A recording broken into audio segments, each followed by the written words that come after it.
तुरीय अवस्था। मन को पूर्णतः संकल्प रहित कर देने से रिक्त मानस की निर्विषय स्थिति होती है, उसे तुरीय अवस्था कहते हैं।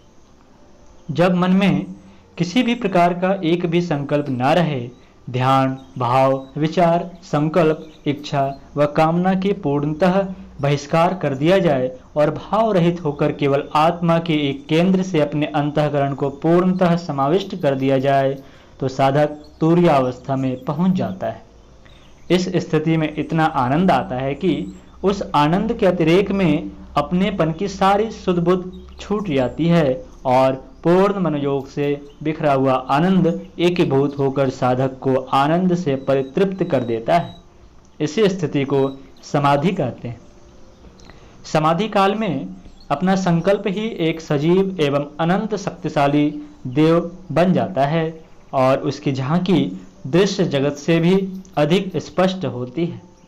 नेत्रों के दोष और चंचलता से कुछ वस्तुएं और हमें धुंधली दिखाई पड़ती है और उनकी बारीकियां नहीं सूझ पड़ती, परंतु समाधि अवस्था में परिपूर्ण दिव्य इंद्रियों और चित्त वृत्तियों का एकीकरण जिस संकल्प पर होता है, वह संकल्प सब प्रकार मूर्तिमान एवं सक्रिय परिलक्षित होती है। हालांकि जिस किसी को जब कभी ही ईश्वर का मूर्तिमान साक्षात्कार होता है, पर समाधि अवस्था में उसका संकल्प ही मूर्तिमान हुआ होता है। भावावेश में भी क्षणिक समाधि हो जाती है। भूत प्रेत का आवेश, देवोन्माद, हर्ष, शोक की मूर्छा, नृत्यवाद में लहरा जाना, आवेग में अपने या दूसरे की हत्या आदि भयंकर कृत्य कर डालना, क्रोध का अतिरेक, बिछड़ों से मिलन का प्रेमावेश, कीर्तन आदि के समय भाव विहलता, अश्रुपात, चित्कार, आर्तनाद, करुण क्रंदन व हुक आदि में आंशिक समाधि होती है। संकल्प और भावना में आवेश की जितनी अधिक मात्रा होगी, उतनी ही गहरी समाधि होगी तथा उसका फल भी सुख या दुख के रूप में उतना ही अधिक होगा। भय का अतिरेक या आवेश होने पर डर के मारे भावना मात्र से लोगों की मृत्यु तक होती देखी गई है। कई व्यक्ति फांसी पर चढ़ने से पूर्व ही डर के मारे प्राण त्याग देते हैं। आवेश की दशा में अंतरंग शक्तियों और वृत्तियों का एकीकरण हो जाने से एक प्रचंड भावोद्वेग होता है।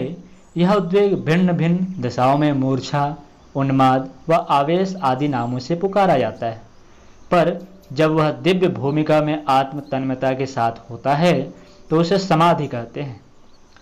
पूर्ण समाधि में पूर्ण तन्मयता के कारण पूर्णानंद का अनुभव होता है। आरंभ स्वप्न मात्र की आंशिक समाधि के साथ होता है। दैवी भावनाओं से एकाग्रता एवं तन्मयता पूर्ण भावावेश जब होता है तो आंखें झपक जाती है, सुस्ती, तंद्रा या मूर्छा भी आने लगती है, माला हाथ से छूट जाती है और जप करते करते जिह्वा रुक जाती है। अपने इष्ट की हल्की सी झांकी होती है और एक ऐसे आनंद की क्षणिक अनुभूति होती है जैसा कि संसार के किसी पदार्थ में नहीं मिलता। यह स्थिति आरंभ में स्वल्प मात्रा में ही होती है, पर धीरे धीरे उसका विकास होकर परिपूर्ण तुरीयावस्था की ओर चलने लगती है और अंत में सिद्धि मिल जाती है। आनंदमय कोश के 4 अंग प्रधान हैं। पहला नाद, दूसरा बिंदु, तीसरा कला और चौथा तुरीया। इन साधनों द्वारा साधक अपनी पंचम भूमिका को उत्तीर्ण कर लेता है। गायत्री के इस 5वें मुख को खोल देने वाला साधक जब एक एक करके 5 मुखों से माता का आशीर्वाद प्राप्त कर लेता है तो उसे कुछ और प्राप्त करना शेष नहीं रह जाता।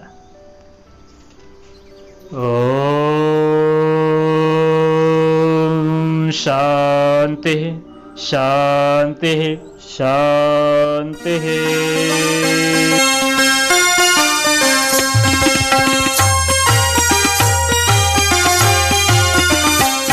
चलो गुरुदेव के सपने सजाने की शपथ ले ली। चलो गुरुदेव के सपने सजाने की शपथ